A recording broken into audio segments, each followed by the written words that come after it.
British काल code की जगह लेने वाले 3 नए आपराधिक कानून 1 जुलाई से लागू होंगे। नमस्कार दोस्तों, आप देख रहे थे डार्क स्टोरीज अनविल्ड और मैं हूं आपके साथ आयुष। संसद के शीतकालीन सत्र में नए आपराधिक कानून पारित, राष्ट्रपति की मंजूरी मिली। नए कानून आतंकवाद, लिंचिंग के लिए कड़ी सजा का प्रावधान करते हैं। सरकार ने शनिवार को कहा कि ब्रिटिश काल के भारतीय दंड संहिता आईपीसी और भारतीय साक्ष्य अधिनियम और आपराधिक प्रक्रिया संहिता सीआरपीसी की जगह लेने वाले 3 नए आपराधिक कानून 1 जुलाई से लागू होंगे। आइए जानते हैं वो तीनों क्या होंगे। 3 नए आपराधिक कानून हैं भारतीय न्याय संहिता, भारतीय नागरिक सुरक्षा संहिता और भारतीय साक्ष्य अधिनियम, जो देश के आपराधिक न्याय प्रणाली को पूरी तरह से बदल देंगे। केंद्र गृह मंत्रालय द्वारा जारी 3 समान अधिसूचनाओं के अनुसार नए कानूनों का प्रावधान 1 जुलाई से लागू होंगे। भारतीय नागरिक संहिता 2023, भारतीय नागरिक सुरक्षा संहिता विधेयक 2023 और भारतीय न्याय संहिता 2023 को पिछले साल 21 दिसंबर को संसद द्वारा पारित किया गया था। पिछले साल 25 दिसंबर को राष्ट्रपति द्रौपदी मुर्मू से मंजूरी मिलने के बाद इन्हें कानून बना दिया गया। वे भारतीय साक्ष्य अधिनियम 1872, आपराधिक प्रक्रिया संहिता 1973 और आईपीसी की जगह लेंगे। हालांकि सरकार ने वाहन चालक द्वारा हिट एंड रन के मामले से संबंधित प्रावधान को लागू नहीं करने का निर्णय लिया है, जैसा कि उन ट्रक ड्राइवरों से किया गया वादा था जिन्होंने इसका विरोध किया था। भारतीय न्याय संहिता 2023 का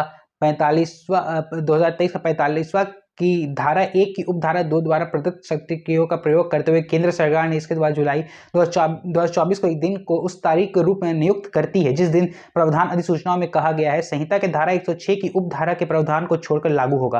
कानून लागू होने के बाद ट्रक ड्राइवरों ने धारा 106 के प्रावधान का विरोध किया, जिसमें उन लोगों को 10 साल की कैद और जुर्माना का प्रावधान है जो लापरवाही से वाहन चलाकर किसी व्यक्ति की मौत का कारण बनते हैं, जो गैर इरादत हत्या की श्रेणी में आता है और पुलिस अधिकारी को इसकी सूचना दिए बिना भाग जाता है। केंद्र गृह सचिव अजय भल्ला ने कहा था कि भारतीय न्याय संहिता की धारा 106(2) को लागू करने का निर्णय अखिल भारतीय मोटर ट्रांसपोर्ट कांग्रेस परामर्श के बाद ही लिया जाएगा। आतंकवाद शब्द को पहली बार भारतीय न्याय संहिता में परिभाषित किया गया है। यह आईपीसी में अनुपस्थित था।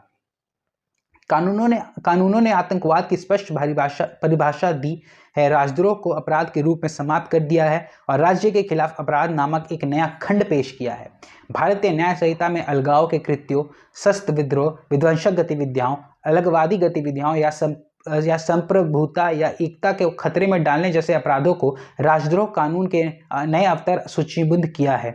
कानूनों के अनुसार कोई भी जानबूझकर बोले गए या लिखे हुए शब्दों से या संकेत से या दृश्य प्रतिनिधि द्वारा या इलेक्ट्रॉनिक संचार द्वारा या वित्तीय साधनों के उपयोग से या अन्यथा अलगाव या शस्त्र विद्रोह से को भड़काव या भड़काने का प्रयास करता है या विध्वंसक गतिविधियों या अलगवादी गतिविधियों की भावनाओं को प्रोत्साहित करना या भारत की संप्रभुता या एकता और अखंडता को खतरे में डालना या किसी भी कार्य में शामिल होना या करना आजीवन कारावास से दंडित किया जाएगा, जिसे 7 साल तक बढ़ाया जा सकता है और जुर्माना भी लगाया जा सकता है। नए कानूनों के तहत राजद्रोह को ब्रिटिश ताज के संदर्भ को हटाकर एक नया शब्द देशद्रोही मिला है। साथ ही जुर्माना लगाने की मजिस्ट्रेट की शक्ति और आपराधिक घोषित करने का दायरा भी बढ़ा दिया गया है। राज्यसभा में आपराधिक बिल पेश करते हुए केंद्रीय गृह मंत्री अमित शाह ने कहा था कि कानून एक बार लागू होने के बाद तारीख पे तारीख किसी मामले में अगली सुनवाई की तारीख युग का अंत सुनिश्चित करेगा और न्याय दिया जाएगा। ये आज की जो खबर थी वो थी हमारे देश में लागू होने वाले नए कानून को लेकर। जो नया 3 कानून लागू होने जा रहा है 1 जुलाई से, उसको लेकर आखिर वो 3 कानून होंगे क्या। बेसिकली ये 3 कानून होंगे। ये कानून जो हमारे देश में जो अभी कुछ दिन पहले जो हिट एंड रन केस को लेकर जो कानून जारी किया गया था, उसको लेकर जो ट्रक चालकों द्वारा विद्रोह देखा गया था, उसके तहत सरकार ने फैसला दिया था कि वो इस नियम को वापस लेंगी, इस लॉ को वापस लेंगी, जैसा वो कर रही है। और उसने अभी 3 और नए नियम जोड़े हैं, 3 और नए सजा जोड़े हैं, जैसे कि कोई भी व्यक्ति अगर किसी समुदाय को भड़काऊ भाषण देगा, चाहे उस समुदाय को उकसाने की कोशिश करेगा, अखंडता या हमारे देश की शांति को भंग करने की कोशिश करेगा, वो देशद्रोही कहलाएगा और उसे आजीवन कारावास की सजा भी दी जा सकती है। डिस्ट्रिक्ट मजिस्ट्रेट को इसकी पूर्ण रूप से अधिकार दी गई है कि वो किसी भी व्यक्ति को इसके लिए सजा दे सकते हैं, किसी भी व्यक्ति को इसके लिए अपराधी घोषित कर सकते हैं, साथ ही साथ उस पर कानूनी कार्रवाई भी करवा सकते हैं, साथ के साथ उस पर जुर्माना भी लगा सकते हैं। ये केस जो था, ये सब मामला जो था, ये संसद में पिछले साल ही से मंजूरी मिल गई थी, पर 1 जुलाई जो ऐसा तारीख है जो जब ये लागू कर दिया जाएगा, ये कानून, ये व्यवस्था जो हम देख रहे हैं, ये जल्द से जल्द लागू होने वाला है और उसके बाद की स्थिति शायद सुधर जाए। जैसे कि हम और आप देख रहे हैं कि आए दिन अनेक अपराध होते जा रहे हैं, अनेक डेली नए नए अपराध हम सुन रहे हैं, देख रहे हैं, जिसको लेकर नए नए नियम बनाए जा रहे हैं, पर पता नहीं, पर आज पता चलेगा 1 तारीख के बाद ही कि आखिर ये नियम कितने रूप से स्पष्ट होते हैं। गृह मंत्री अमित शाह ने एक और बात कही थी कि ये नियम लागू होने के बाद जो तारीख पे तारीख वाला सिस्टम है, जो किसी भी केस को लेकर कोर्ट में तारीख पे तारीख दी जाती है, वो जल्द से जल्द खत्म कर दी जाएगी।